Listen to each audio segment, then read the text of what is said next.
il va falloir que les dirigeants du Canon clarifient très vite les choses pour que la sérénité reste. On sait que le principal était là jusqu'à la 5e journée, il avait son staff, il maîtrisait son staff, il y a un autre coach qui s'est ajouté. Il doit être un coach comme je parlais tout à l'heure d'Aman. Aman t'apporte tout comme adjoint, il t'apporte tous les éléments pour que le travail se passe très bien et il s'implique pour que le travail se passe très bien. Donc si ce n'est pas le cas avec le Canon, il y aura pas une voix il y aura dissonance au sein du vestiaire et ça peut empiéter sur le résultat. Je voulais souligner quelque chose, on en parle à neuf. La chance que j'ai eue, c'est que le président, on s'est connu avant, et c'était un avantage et un désavantage. Beaucoup d'entraîneurs vont dans des clubs parce qu'ils sont des amis de président. Et quand le résultat n'a pas d'amitié, il n'y a pas d'amitié avec le résultat. Si ça ne passe pas, que vous mangez chaque jour ensemble, que vous buvez chaque jour ensemble, tu vas craquer, il va te laisser partir.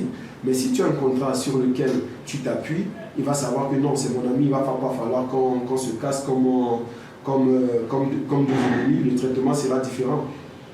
Donc aujourd'hui, le premier problème et le véritable problème de l'entraîneur camerounais, c'est d'abord de chercher à se regrouper et à trouver des moyens d'avoir un très bon partenariat entre la fédération et l'association des entraîneurs, que ce ne soient pas des associations qui ne vivent que quand il y a des élections, que ce soit quelqu'un parlait de syndicats. Syndicat, c'est déjà la finalité.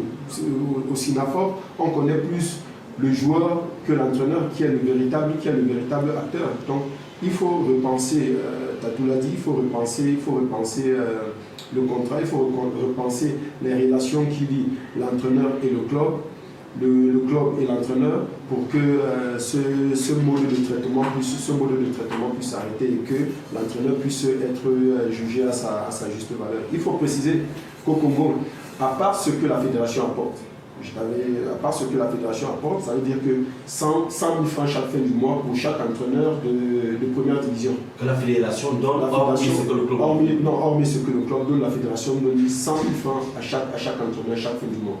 Donc si la phase aller dure 4 mois, à la fin de la phase aller, dans vos comptes, le trésorier général de la fédération t'appelle, tu envoies ton RIB, il te balance ton argent. Et maintenant, il y a ton traitement avec le club.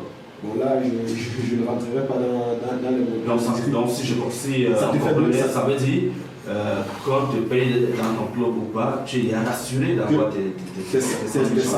Bon maintenant, quand j'étais là, la deuxième année, la deuxième saison, il y avait le Covid. Et quand le Covid est arrivé, ça veut dire que le Covid également était arrivé, on a remis à chaque entraîneur 400 000 francs. C'est-à-dire qu'on t'appelle, on te dit est-ce que envoie ton RIB, tu envoies ton RIB, on te renverse, on te renvoie 400 000 chaque entraîneur. Oui, 400 000 chaque entraîneur pour le Covid, pas pour les salaires. Les salaires, c'est 100 000 francs. Donc tu as d'abord sûr de tes 100 000 francs à la fin du mois.